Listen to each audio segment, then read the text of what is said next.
बच्चों, in last lecture we have completed the illustration up to 33. Now we are going to start illustration 34. देखना, जो अभी मैंने last lecture में कुछ डिस्कस किया था कि कोई पार्टनर ज़रूरी नहीं है कैश लाए, वो कोई चीज़ भी दे सकता है। तो जो चीज़ दे रहा है उसको, वो चीज़ बिजनेस में आएगी तो हम उसको डेबिट कर देते हैं। तो देखना एक बार इलस्ट्रेशन 33 बुक में क्या चीज़ लिखी हुई है। A and B are partner sharing profit and loss as 2:1. C and D admitted. अब बच्चे C और D कोई अलग डेट पे एडमिट नहीं हो रहे, सेम डेट पे एडमिट हो रहे हैं। ठीक है, जैसे मैंने लास्ट इलस्ट्रेशन की थी उसके अंदर C था, अगले साल फिर D था, तो हमारे पास वो 2-3 सम थे, ये एक सम ही है। C and D are admitted and profit sharing ratio become 4:2:3:1. New ratio calculated दिया है। Goodwill is value 2 lakh. बच्चे ये गुडविल का वैल्यूशन करके दिया आपको 2 लाख, और आपका जो वैल्यूशन होता है वो प्रॉफिट, जो average profit method, super profit method, किसी से भी हुआ, लेकिन आपको वैल्यूशन करके दिया है। और ध्यान रखना, सी और डी बिजनेस में आएंगे और वैल्यूशन होता है फर्म की गुडविल का। कोई पार्टनर पूरे फर्म की नहीं लाता, अपने शेयर की। अब सी का शेयर कितना है? 3/10। ठीक है, डी का शेयर कितना है? 1/10। न्यू रेशो से न्यू शेयर ले लोगे। D brings required goodwill. D required goodwill लाता है। रिक्वायर्ड का मतलब अपने शेयर की, क्योंकि फालतू तो कोई लाता नहीं है। And 50,000 cash for capital. D required goodwill ला रहा है, रिक्वायर्ड हम निकालेंगे उसके शेयर की कितनी आती है, और 50 कैपिटल के लिए लाता है। अब आगे देखना, C brings 50,000 cash and 40,000 worth stock. C ला रहा है 50 कैश और 40 का स्टॉक एज हिज कैपिटल, अपनी कैपिटल के लिए। इसका मतलब उसकी कैपिटल है 90, 50 कैश दे रहा है, 40 स्टॉक दे रहा है अपनी कैपिटल के लिए, तो 90 तो कैपिटल के लिए दे रहा है। एंड इन एडिशन, इसके अलावा साथ में क्या दे रहा है? The required amount of goodwill in cash. Required मतलब अपने शेयर की गुडविल भी कैश में दे रहा है, तो उसके शेयर की निकालेंगे हम फर्म से। फर्म में से उसका शेयर कितना, उसके अकॉर्डिंग। तो देखना एक बारी बोर्ड पे कैसे करेंगे इसे।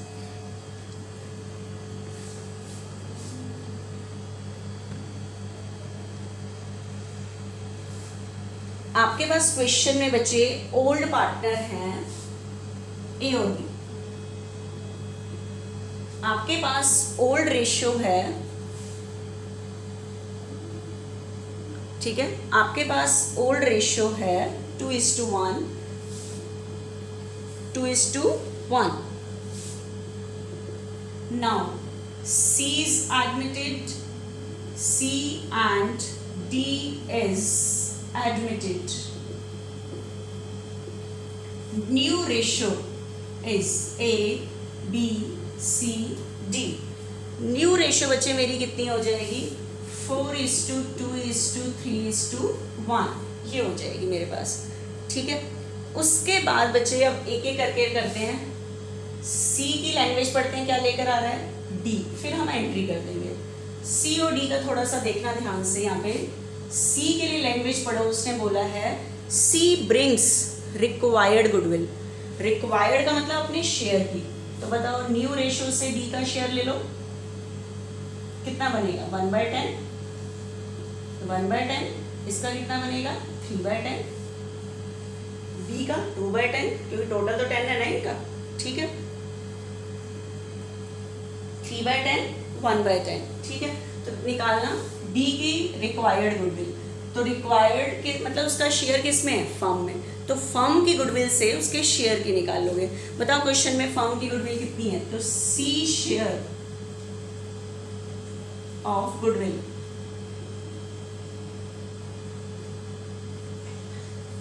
सी शेयर ऑफ गुडविल। बताओ क्वेश्चन में फर्म की गुडविल कितनी है? 2 लाख, और सी का शेयर कितना हो जाएगा? 3/10 के अकॉर्डिंग 60। ठीक है, सी के लिए उसने बोला हुआ है, बच्चे पहली लाइन थी सी और डी, हम दोनों की कर लेते हैं। सी के लिए क्या बोला और डी के लिए क्या बोला है? ठीक है, सी के शेयर की गुडविल तो ये है। एक बार डी का और देख लेते हैं। डी ब्रिंग्स रिक्वायर्ड गुडविल, तो डी के शेयर की गुडविल देखो, डी शेयर ऑफ गुडविल, बताओ क्वेश्चन में फर्म की गुडविल कितनी है 2 लाख और डी का शेयर कितना है 1/10। इसका मतलब रिक्वायर्ड गुडविल मतलब ये 20 तो गुडविल लाएगा, ठीक है। एंड इसके शेयर की गुडविल ये, और डी की कैपिटल के लिए बोला हुआ है 50,000 कैश फॉर कैपिटल, डी के लिए ये हो गया। तो आप डी की एंट्री कर सकते हो लाने की, cash account debit to D's capital. D बताओ कैपिटल कितनी लेकर आ रहा है 50, और रिक्वायर्ड गुडविल कितनी निकाली है मैंने 20, ठीक है। गुडविल के लिए गुडविल वर्ड यूज नहीं होता, तो premium for goodwill, premium for goodwill 70,000। Narration लिख लेना, capital and goodwill brought in cash, capital और गुडविल कैश लाई गई है, ठीक है। अब बच्चे बांट मत लेना, पहले देखो दोनों पार्टनर आए हैं, दोनों आए हैं, दोनों की गुडविल की अमाउंट किसको मिलेगी, ए और बी को, सेक्रीफाइसिंग रेशियो में। पहले सी और ले आए, फिर इकट्ठे बांट देंगे। अब सी की लैंग्वेज पढ़ो, सी के लिए उसने क्या बोला है, कह रहा है सी ब्रिंग्स, बुक आगे खोल के बैठो, सी ब्रिंग्स, कह रहा है C brings 50 cash and 40,000 stock. C brings 50 cash, 40 stock as his capital। ये जो उसने दो चीजें दी है ना, 50 cash, 40 stock as his capital, अपनी कैपिटल के लिए। किसके लिए दिया, अपनी कैपिटल के लिए। इसका मतलब कैपिटल तो उसकी 90 है, and in addition to required goodwill in cash, और उसके रिक्वायर्ड मतलब उसके शेयर की गुडविल 90, तो उसने 90 तो उसकी कैपिटल है, 60 उसकी गुडविल है, लेकिन उसने अपनी कैपिटल के लिए दो चीजें दी हैं, कैश और स्टॉक। ध्यान से देखना, एक बार एंट्री यहाँ दिख रहा है सबको, एक बार देखना ध्यान से, हाँ नेक्स्ट एंट्री में कर रही हूँ, एक बार ध्यान से देखना। Cash account debit to C's capital, C की कैपिटल बताओ कितनी है 90, लेकिन उसने अपनी कैपिटल 90 के लिए कैश दिया और स्टॉक। तो बिजनेस में दो चीजें आएंगी, cash account debit and stock account debit, cash account debit and stock account debit, ठीक है। तो बताओ कितने का कैश दिया है 50 और 40 का स्टॉक, ये तो अपनी कैपिटल के लिए। देखो अभी होता था कैश टू कैपिटल, लेकिन उसने गुडविल भी दिया, बताओ गुडविल कितने की है 60, तो गुडविल के लिए क्या वर्ड यूज करते हैं, प्रीमियम फॉर गुडविल 60, लेकिन ये इसने कैश दिया तो बिजनेस में कैश आएगा। तो बताओ टोटल कैश कितना हो गया 1,10,000, ठीक है। जो चीज बिजनेस में दे रहा है, गुडविल उसने 60 कैश दी है तो कैश में ऐड की, देखो 50 उसने कैपिटल के लिए दिया है, 60 गुडविल के लिए, तो टोटल कैश आया 110, लेकिन उसने अपनी 90 जो कैपिटल थी 50 कैश 40 का स्टॉक, तो जो चीज़ बिजनेस में आई है उसी को डेबिट करेंगे, ठीक है। अब बताओ टोटल गुडविल बिजनेस में कितनी आई है, डी ने दी तो दी है 20, सी ने दी है बच्चे 60, ठीक है। दोनों का एडमिशन एक ही टाइम पे हो रहा है, तो ये पूरी गुडविल की अमाउंट किस में बटेगी, ओल्ड पार्टनर में। तो नेक्स्ट एंट्री बनेगी premium for goodwill account debit, तो टोटल गुडविल कितनी है 80, ओल्ड पार्टनर कौन है ए और बी, ये दोनों बांट लेंगे सेक्रीफाइसिंग रेशियो में, to A's capital to B's capital sacrificing ratio में। तो अब आपको ए और बी के क्या चाहिए, सेक्रीफाइस, दोनों की सेक्रीफाइसिंग रेशियो चाहिए, ठीक है। तो देखना ए और बी का सेक्रीफाइस निकालना, ए सेक्रीफाइस, बताओ ए का ओल्ड कितना है 2/3, ए का न्यू कितना है 4/10, ठीक है, 2/3 एंड 4/10। सेक्रीफाइस से बनती है बच्चे सेक्रीफाइसिंग रेशियो 8/30, फिर किसका सेक्रीफाइस निकालोगे? बी का, बी सेक्रीफाइस।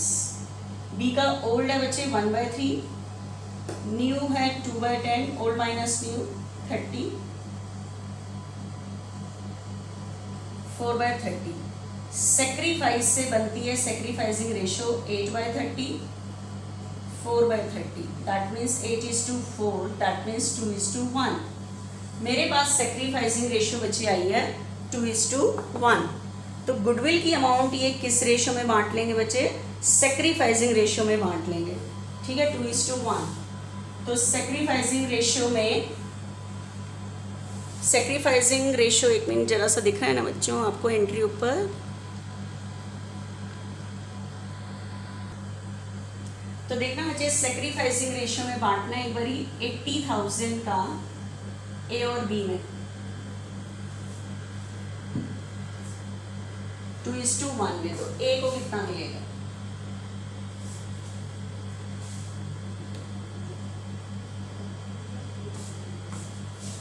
To by 3। आपको पता है काटूंगी पूरा पॉइंट में जाएगा, तो इससे थोड़ा सा देखो कैसे करनी है।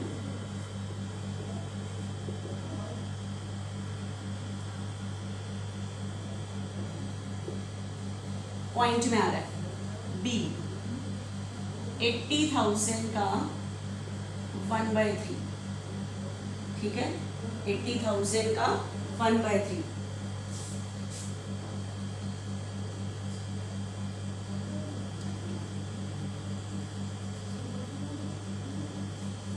ठीक है, ये मेरे पास बच्चे आ रहा है 266। अब आपको पता है पॉइंट में कभी भी आपने आंसर नहीं रखना, पॉइंट के बाद अगर 5 या 5 से ग्रेटर हो तो एक बढ़ा देना है, मतलब इसको आप कर दोगे 2 6 6 7, ये 5 से ज़्यादा नहीं है तो इसको ऐसे ही छोड़ दोगे, ठीक है। तो इस तरह से आप ना कभी भी आंसर पॉइंट में हो तो आप जैसे राउंड ऑफ करते हो ना, पॉइंट के बाद अगर 5 या 5 से ग्रेटर हो तो एक बढ़ा के पॉइंट फिनिश कर देते हैं, राउंड ऑफ करना इसे कहते हैं, ठीक है। ये हो गया। अब देखो बच्चे नेक्स्ट इलस्ट्रेशन 35, हाउ टू, देखना बच्चे नेक्स्ट इलस्ट्रेशन है 35। A and B are partner sharing profit and loss in the ratio of 2:1. They admit C as a partner for 1/5 share. C brings 5 lakh as his capital. C capital के लिए तो इतने लेके आता है and his share of goodwill in cash, और अपने share की गुडविल कैश लाता है। लेकिन इसके शेयर की गुडविल निकालने के लिए आपके पास क्वेश्चन में फर्म की गुडविल होनी चाहिए, जैसे पिछले क्वेश्चन में कैलकुलेटेड थी। बाई चांस आपके पास क्वेश्चन में फर्म की गुडविल नहीं है, then firstly you have to calculated as I discuss in last chapter by any method, whether average profit, super profit और कैपिटलाइजेशन, ठीक है। तो आगे कह रहा है for this purpose goodwill of firm is to be calculated. Goodwill की calculation करनी है आपको 3 year purchase of average profit of total 4 years profit. Number of year purchase तो 3 हैं, जो एवरेज करनी है वो 4 ईयर्स के प्रॉफिट की करनी है, ठीक है। The profit of last year ending 31 मार्च, 4 साल के प्रॉफिट दिए हुए हैं, लेकिन मैंने कहा था एवरेज करने से पहले हर साल का प्रॉफिट नॉर्मल होना चाहिए। तो 4 ईयर्स के प्रॉफिट दिए हुए हैं, ठीक है। इसको after charging 25,440 on the sale of plant, बताओ प्लांट को सेल करने का लॉस कहाँ से राइट ऑफ होते हैं? प्रॉफिट एंड लॉस, प्रॉफिट निकालते टाइम लेस हुए पड़े होते हैं, और असेट को सेल करने का लॉस नॉर्मल लॉस नहीं है, अब नॉर्मल लॉस है, लेस हुआ पड़ा होगा, ऐड कर देंगे। After charging voluntary retirement compensation 50। Voluntary retirement क्या होता है? जो एम्प्लॉय अपनी मर्जी से रिटायरमेंट ले लेता है अपने टाइम पीरियड से पहले, अपनी इच्छा से, उसे कहते हैं वॉलेंट्री रिटायरमेंट। लेकिन अगर कोई एम्प्लॉय टाइम पीरियड से पहले अपनी इच्छा से रिटायरमेंट लेता है तो हमें उसे कुछ कॉम्पनसेशन देना पड़ता है, जो हमारे लिए एक्सपेंस है। एक्सपेंस प्रॉफिट निकालते टाइम लेस हुए पड़े होते हैं, लेकिन ये एक्सपेंसेस रेगुलर होने वाला एक्सपेंस नहीं है, एबनॉर्मल एक्सपेंस है। प्रॉफिट निकालते टाइम लेस हुआ पड़ा होगा, ऐड कर दोगे। आगे चलना। The following information is provided on 1 अक्टूबर 2016। 1 अक्टूबर 2016 आएगा इसमें। 1 अक्टूबर 2016 फर्म ने क्या परचेज़ किया है? Computer for 60,000। बताओ कंप्यूटर परचेज करना मेरी क्या होती है? असेट बैलेंस शीट में आती है, प्रॉफिट निकालते टाइम प्रॉफिट एंड लॉस से लेस नहीं होती। लेकिन कह रहा है it is debited to stationery expenses. ये किस नाम से डेबिट हो गई है? Stationery expenses. जब हम प्रॉफिट एंड लॉस बना रहे थे तो ये जो असेट थी ये लेस हो गई है, लेकिन असेट तो प्रॉफिट निकालते टाइम लेस नहीं होती, ऐड कर दोगे। Depreciation is to be charge on computer 20% पर एनम डिमिनिशिंग बैलेंस मेथड। लेकिन इस असेट पे क्या लगाओ? डेप्रीसिएशन। और डेप्रीसिएशन लेस नहीं हुआ पड़ा होगा क्योंकि आपने इसको असेट नहीं माना होगा। तो डेप्रीसिएशन नॉर्मल एक्सपेंस है, हर साल में से लेस कर दोगे असेट की डेट के बाद से।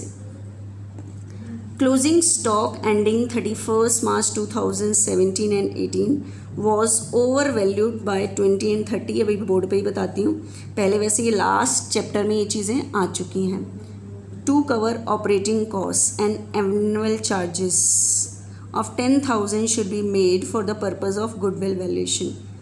इसको भी अभी पढ़ती हूँ मैं बोर्ड पे, फिर डिस्कस करती हूँ। Pass journal entry on the admission of C के एडमिशन के टाइम आप एंट्री करो, देखना ध्यान से।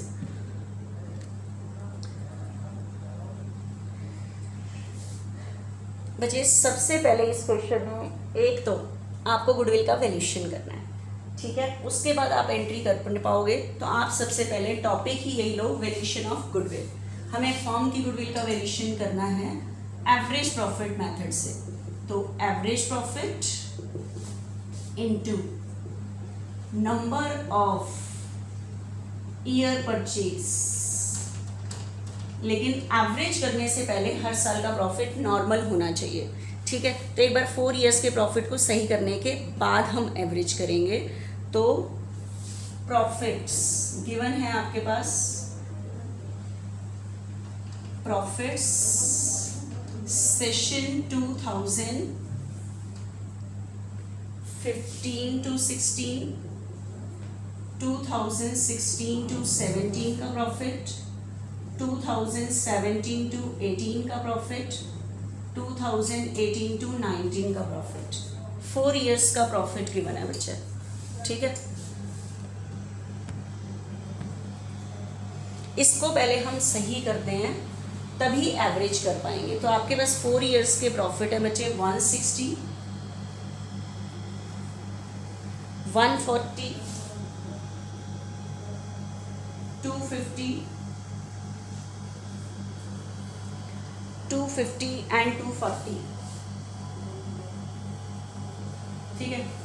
इसकी एवरेज करने से पहले आपने हर साल के प्रॉफिट को नॉर्मल करना है। नॉर्मल करने के लिए आप इसमें ऐड भी कर सकते हो और लेस। और नॉर्मल करने के लिए आपको मैंने लास्ट चैप्टर में 5 स्टेप्स बताए थे। प्रॉफिट कैसे निकलता है? इनकम सारी ऐड हुई पड़ी होती हैं, खर्चे सारे लेस हुए पड़े होते हैं। लेकिन मुझे गुडविल के वैल्यूएशन के लिए नॉर्मल प्रॉफिट चाहिए, नॉर्मल इनकम होनी चाहिए, नॉर्मल एक्सपेंस होने चाहिए। लेकिन अगर आपको पता लग रहा है कि प्रॉफिट निकालते टाइम जो खर्चे लेस हो जाते हैं, कोई एबनॉर्मल एक्सपेंसेस लेस हो गया है तो उसे ऐड कर दोगे, कोई एबनॉर्मल इनकम ऐड हो गई है तो उसे लेस कर दोगे। अगर कोई नॉर्मल एक्सपेंसेस लेस नहीं हुआ तो उसे लेस कर दोगे, कोई नॉर्मल इनकम ऐड नहीं हुई तो उसे ऐड कर दोगे, कोई नॉन ट्रेडिंग इनकम मतलब नॉन बिजनेस इनकम ऐड हो गई है उसे लेस कर दोगे। इनकम ऐड हुई पड़ी होती हैं, खर्चे लेस हुए पड़े होते हैं। अगर एबनॉर्मल लेस हो गया तो रिवर्स चले जाना है, ठीक है। ये चीज़ पहले मैं अच्छे से डिस्कस कर चुकी हूँ। अब आगे बुक खोल के बैठो, लाइन से एडजस्टमेंट पढ़ो क्या लिखा हुआ है। 2015 एंड 16 के आगे लैंग्वेज 160 वाली लाइन के आगे पढ़ो। After charging loss 25,450 on the sale of plant. Plant को सेल करने का लॉस,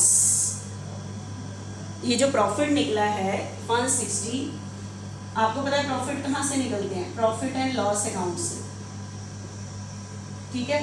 इनकम यहाँ ऐड होती है, खर्चे और लॉस लेस होते हैं, और ये प्रॉफिट कह रहा है loss on sale of plant, plant को सेल करने का लॉस, लॉस प्रॉफिट निकालते टाइम चार्ज हुआ पड़ा है, मतलब लेस हुआ पड़ा है।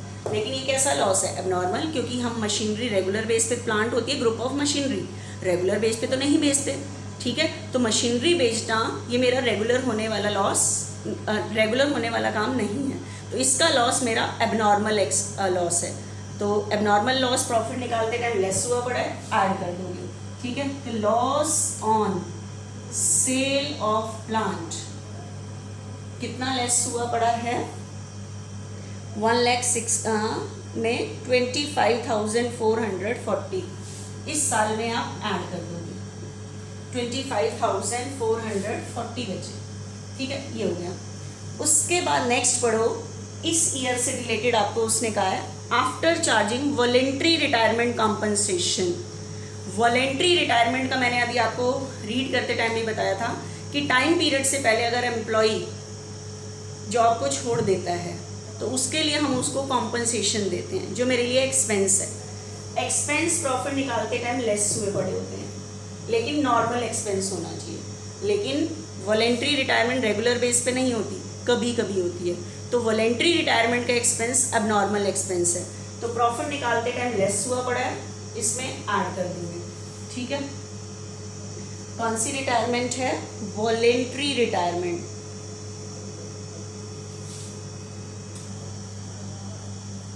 वॉलेंट्री रिटायरमेंट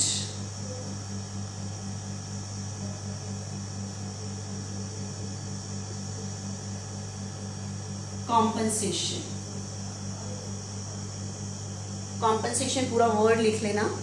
कॉम्पनसेशन है 50,000, तो 50,000 बच्चे आप इस साल में ऐड कर दोगे। नेक्स्ट, उसके बाद नीचे जो इन्फॉर्मेशन दी हुई है फर्स्ट, सेकंड, थर्ड, वो भी प्रॉफिट को सही करने के लिए है। एक बार उनको ध्यान से और देखना क्या चीज़ कहा गया है, ठीक है। आपके पास क्वेश्चन में है बच्चे, ऑन 1 अक्टूबर 2016, पहली बात तो 1 अक्टूबर 2016 इसमें आएगा। 1 अक्टूबर 2016 अ कंप्यूटर परचेज, क्या परचेज किया गया था, कंप्यूटर। आप बताओ कंप्यूटर परचेज करना मेरी क्या होती है, असेट। तो एक बनता है बच्चे प्रॉफिट एंड लॉस अकाउंट, एक बनती है balance sheet, this is the profit and loss account. आप बताओ अगर मैंने कंप्यूटर परचेज किया था तो कंप्यूटर तो मेरी असेट है, बैलेंस शीट में आनी चाहिए। 60 का कंप्यूटर खरीदा था, लेकिन कह रहा है डेबिटेड एज स्टेशनरी एक्सपेंसेस। ये किस नाम से डेबिट हो गया, जब हम प्रॉफिट एंड लॉस अकाउंट बना रहे थे जो कंप्यूटर था वो स्टेशनरी एक्सपेंसेस के नाम से डेबिट हो गया। डेबिट हो गया मतलब जब हम प्रॉफिट निकाल रहे थे ये लेस हो गया। बच्चे असेट कभी भी प्रॉफिट निकालते टाइम लेस नहीं होती, तो ये 60 गलत नाम से लेस हो गए हैं, तो क्या कर दोगे, एट, ठीक है। कंप्यूटर के इस सेशन में 60 ऐड कर दोगे, ठीक है।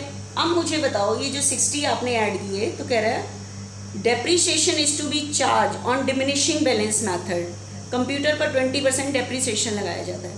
डेप्रीशिएशन असेट खरीदने के बाद हर साल लगता है, और डेप्रीशिएशन लगाना एक नॉर्मल एक्सपेंस है जो प्रॉफिट निकालते टाइम लेस होना चाहिए, और वो लेस नहीं हुआ होगा क्योंकि उसने तो इसको असेट माना ही नहीं था। तो कह रहा है इसके ऊपर डेप्रीशिएशन लगाओ, तो डेप्रीशिएशन लाना नॉर्मल एक्सपेंस है और ये अभी तक लेस नहीं हुआ होगा, तो हर साल में से लेस कर दोगे, क्योंकि नॉर्मल एक्सपेंसेस होते हैं जो हर साल, लेकिन असेट खरीदने के बाद उसके बाद वाले साल से, ठीक है। तो मुझे बताओ असेट कितने की है, 60, तो 60 पे कितने परसेंट डेप्रीशिएशन कह रहा है, 20% डेप्रीशिएशन कह रहा है, 20%। लेकिन इस साल में असेट कब खरीदी थी, अक्टूबर, तो अक्टूबर, नवंबर, दिसंबर, जनवरी, फरवरी, मार्च, 20,000 ये पर एनम है, पूरे साल की रेट है, तो 6 मंथ्स का 6,000। तो पहले साल जो डेप्रीशिएशन लेस करोगे वो 6,000 करोगे, ठीक है। तो डेप्रीशिएशन नॉर्मल एक्सपेंसेस है, तो लेस कर दोगे डेप्रीशिएशन ऑन कंप्यूटर इस साल से बचे 6, लेकिन डेप्रिसिएशन असेट खरीदने के बाद हर साल लगता है, और ये भी लेस नहीं हुआ होगा तो हर साल में से लेस कर दोगे, हर साल में से क्या कर दोगे, लेस कर दोगे। ठीक है, और कह रहा है डिमिनिशिंग बैलेंस, डिमिनिशिंग मतलब रिड्यूसिंग बैलेंस। तो बताओ नेक्स्ट ईयर का डेप्रिसिएशन 60 थी असेट, फर्स्ट ईयर डेप्रिसिएशन लगा 6, तो बताओ असेट कितने की बची, 54 की। तो नेक्स्ट ईयर का जो डेप्रिसिएशन है वो रिड्यूसिंग बैलेंस पे लगेगा। आपको ध्यान होगा 11th क्लास में हमने किया था original cost method, diminishing balance method, reducing balance, तो रिड्यूसिंग से लगाना है। तो नेक्स्ट ईयर का जो डेप्रिसिएशन होगा वो रिड्यूसिंग बैलेंस इस पे लगेगा 20%। अब इस साल में तो असेट पूरे साल यूज हुई होगी 17-18, तो पूरे ईयर का लगेगा 10,800। ठीक है, तो इस साल का डेप्रिसिएशन लेस कर दोगे बच्चे 10,800। अभी एक साल और है, तो मुझे बताओ 54 थी, 10,800 और डेप्रिसिएशन लग गया। नेक्स्ट ईयर का जो डेप्रिसिएशन लगेगा वो रिड्यूसिंग बैलेंस इतना आया हुआ है, इसके ऊपर 20% लगेगा, 8640। तो नेक्स्ट ईयर का जो डेप्रिसिएशन लगेगा बच्चे 8640। आपको ध्यान होगा 11th क्लास में रिड्यूसिंग बैलेंस में होता था, डेप्रिसिएशन लेस करने के बाद जो अमाउंट होती है नेक्स्ट ईयर का उस पे लगता है। ओरिजिनल में होता है जो शुरू में एक बार लग गया हर साल का सेम रहता है। तो रिड्यूसिंग बैलेंस मेथड से लगाना है बच्चे। ठीक है, नेक्स्ट देखना एक बारी।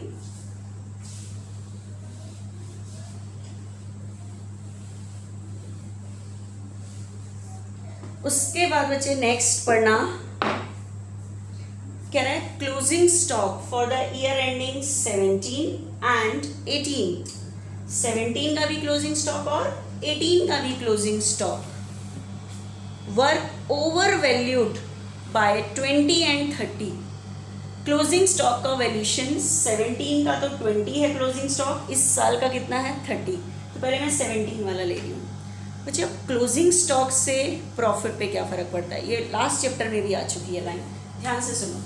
जब आप प्रॉफिट एंड लॉस अकाउंट बनाते हो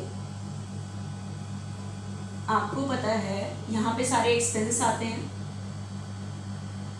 ओपनिंग। तो जब हम प्रॉफिट एंड लॉस बनाते थे 11th क्लास में, मान लो कोई भी खर्चे वगैरह 10 है, मैंने इस माल को सेल किया 50, और यहाँ क्लोजिंग स्टॉक भी आता है। मान लो क्लोजिंग स्टॉक 10 है, अगर मैं इसको क्लोज करती हूँ, ध्यान से देखना, 60 खर्चे लेस करूँगी तो प्रॉफिट कितना आएगा 50। अगर गलती से क्लोजिंग स्टॉक का वैल्यूशन 20 से ज़्यादा हो जाए तो क्या होगा, मतलब 10 था 20 से ज़्यादा वैल्यूशन हो जाए तो क्या होगा, मतलब क्लोजिंग स्टॉक से ज़्यादा होने से डायरेक्ट फर्क किस पे पड़ा, प्रॉफिट पे। तो क्लोजिंग स्टॉक के वैल्यूशन होने से, फालतू होने से उस साल का प्रॉफिट ज़्यादा हुआ पड़ा है। कितना क्लोजिंग स्टॉक का वैल्यूशन ज़्यादा हुआ है 20। देखो 20 यहाँ मेरे बढ़ाते ही प्रॉफिट 20 से ज़्यादा हो गया, तो इस साल का प्रॉफिट 20 से ज़्यादा हुआ पड़ा है, तो लेस कर दोगे। ठीक है, क्लोजिंग स्टॉक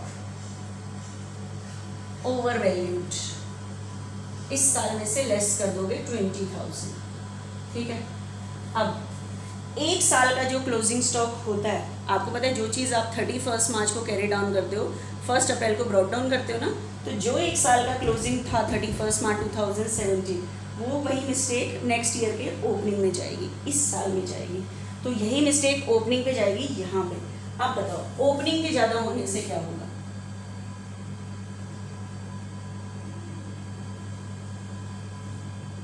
मान लो ये सही चीज़ थी तो मेरे पास प्रॉफिट आ रहा है 50, लेकिन गलती से ओपनिंग स्टॉक 20 से ज़्यादा हो जाए तो क्या फ़र्क पड़ेगा, देखना 60, तो प्रॉफिट कम हो गया। ओपनिंग स्टॉक के अभी तक जब मेरे ये 10 था तो प्रॉफिट आ रहा था 50, क्लोजिंग स्टॉक के मेरे 20 बढ़ाते ही प्रॉफिट कम हो गया। तो क्लोजिंग स्टॉक के ज़्यादा वैल्यूशन की वजह से प्रॉफिट कम हुआ पड़ा है। तो इस साल की मिस्टेक ओपनिंग की है, तो प्रॉफिट कम हुआ पड़ा है ओपनिंग स्टॉक के ज़्यादा लिखने की वजह से, तो ऐड कर देंगे opening stock over valued, opening stock over valued, ठीक है। ऐड करना है, कितना ऐड करना है, 20,000, 20,000। ये ऐड वाली चीजें चल रही हैं, ये नीचे लेस वाली हैं। अब बच्चे इसमें मिस्टेक जो थी वो क्लोजिंग स्टॉक सिर्फ ईसीआर की नहीं थी। 18 का क्लोजिंग स्टॉक 30 से ज़्यादा हो गया था। क्लोजिंग स्टॉक के ज़्यादा होने की वजह से प्रॉफिट ज़्यादा होता है, तो लेस कर दोगे। तो क्लोजिंग स्टॉक ओवर वैल्यू, इस साल का क्लोजिंग है तो 30 लेस कर दोगे। और यही मिस्टेक जाएगी बच्चे, एक मिनट, यही मिस्टेक जो क्लोजिंग स्टॉक की 30 थी वो नेक्स्ट ईयर का ओपनिंग बनेगा, तो वो ऐड कर दोगे। क्यों करेंगे वो मैंने आपको बता दिया। ओपनिंग ज़्यादा की वजह से प्रॉफिट कम हुआ पड़ा होता है, तो आपने नेक्स्ट ईयर में ऐड कर दिया, ठीक है। अब आगे चलना, last line, to cover operating cost. Operating cost होती है जो बिजनेस को चलाने के एक्सपेंसेस, चलाने के मतलब वेजेस, सैलरी, बिजनेस को चलाने से रिलेटेड एक्सपेंसेस होते हैं, वो ऑपरेटिंग एक्सपेंसेस होते हैं। जैसे बिजनेस को चलाने के लिए एडवर्टीजमेंट हो गए, सेलिंग एक्सपेंसेस हो गई, एम्प्लॉय की सैलरी हो गई, तो ये रेगुलर होने वाले एक्सपेंसेस हैं। तो कह रहा है to cover operating expense, to cover मतलब to deduct operating expense. Operating expense less कर रहे हैं एज एनुअल चार्जेस ऑफ 10,000। 10,000 है, ये आपको डिडक्ट करने हैं, should be made for the purpose of goodwill valuation. Goodwill के वैल्यूशन के लिए आपको डिडक्ट करने हैं। और ऑपरेटिंग एक्सपेंस होते हैं चलाने के एक्सपेंसेस, और चलाने वाले एक्सपेंसेस हर साल होते हैं, मतलब नॉर्मल एक्सपेंसेस हैं, इसलिए इन्हें हर साल में से लेस कर दोगे 10,000 को, ठीक है। क्योंकि मैंने कहा था अगर कोई नॉर्मल एक्सपेंसेस लेस नहीं हुआ तो लेस कर दोगे, और नॉर्मल एक्सपेंसेस होते हैं जो हर साल से रिलेटेड होते हैं, ठीक है। हर साल में से इन्हें लेस कर दोगे, ये किसी पर्टिकुलर ईयर से रिलेटेड नहीं होते, ठीक है। तो आप ये देखो, इस साल में 25,440 प्रॉफिट में ऐड करना है, 10 लेस करना है। उसके बाद 50 और 60 तो ऐड करने हैं, उसके बाद 6, 20 और 10 लेस करना है, ठीक है। उसके बाद 20,000 तो ऐड करने हैं इसमें, और 10,800, 30,000 और 10,000 लेस करना है, सिर्फ 20 ऐड करना है। देखो ये सारे यहाँ तक वाले ऐड वाले हैं, ये ऐड वाले हैं सारे, इससे ऊपर ये लेस वाला पोर्शन है, ठीक है। उसके बाद नेक्स्ट इसमें 30 आपको ऐड करना है, 8640 और 10 इसमें से लेस करना है, तो आपका प्रॉफिट सही होके आ जाएगा, ठीक है। तो 160 में इतना प्रॉफिट ऐड करो और इतना प्रॉफिट लेस करो, तो आपका प्रॉफिट सही होके आ रहा है बच्चे 1,75,440। ये इस साल का प्रॉफिट सही होके आ गया हमारे पास, ठीक है, 1,75,440। उसके बाद 140 में इतना पोर्शन ऐड करो, ठीक है, और इतना पोर्शन लेस करो, इतना पोर्शन लेस करो, ठीक है। 140 में बच्चे यहाँ ऐड करके दिखाना कि इतना पोर्शन ऐड कर रहे हो, ठीक है। ये ऐड वाला है और ये पोर्शन किसके वाला है, लेस वाला। लेस वाला बेशक से ब्रैकेट लगा लो, ये जो चीजें लेस कर रहे हो आप, ठीक है, इतना पोर्शन लेस कर रहे हो। तो अब मुझे बताओ आपके पास जो प्रॉफिट, इसमें इतना पोर्शन ऐड करो, इतना पोर्शन लेस करो, तो आपका प्रॉफिट सही होके आ रहा है बच्चे 2,14,000। उसके बाद इसमें इतना पोर्शन ऐड करो, इतना लेस करो, आपका प्रॉफिट सही होके आ रहा है 2,19,200, ठीक है। उसके बाद 240 में 30 तो ऐड करो, इतना पोर्शन लेस करो, इतना पोर्शन लेस करोगे, ये आ रहा है 2,51,360, ठीक है। तो ये चीज़ मेरे ख्याल से आपको क्लियर हुई होगी। अब मैंने अपने इस प्रॉफिट को नॉर्मल कर लिया, ठीक है। प्रॉफिट को नॉर्मल करने के बाद इसकी क्या करेंगे बच्चे, एवरेज।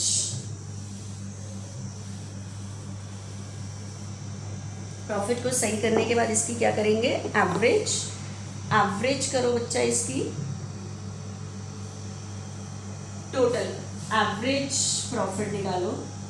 एवरेज प्रॉफिट का फॉर्मूला है टोटल प्रॉफिट अपॉन में number of years. Total profit के लिए सारे ईयर्स का प्रॉफिट का टोटल करो। 1,75,440, क्या क्या लिखा हुआ है, 1,75,440, 2,14,000, 2,19,200 एंड 2,51,360। ठीक है, इसका total divided by number of years 4, ये टोटल आ रहा है 8,60,000 डिवाइडेड बाय 4।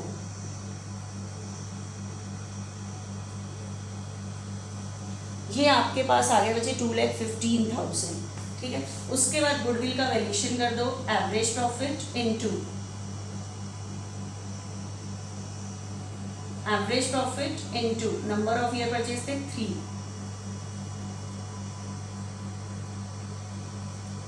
645।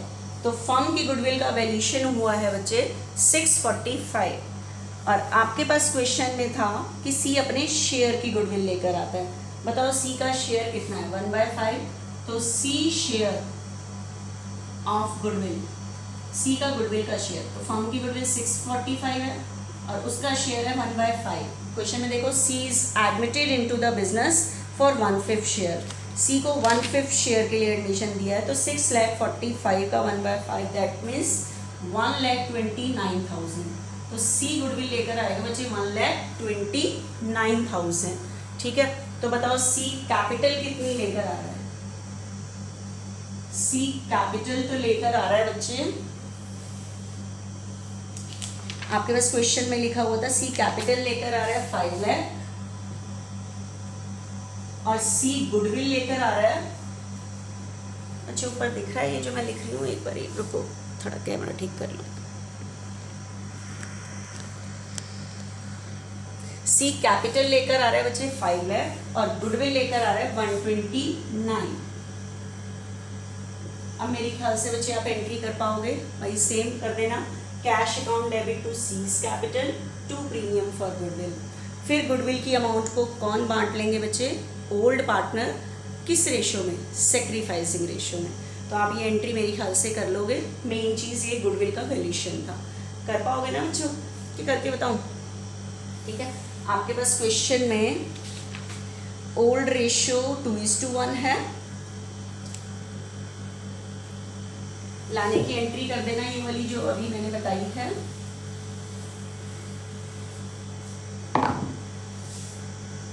Cash account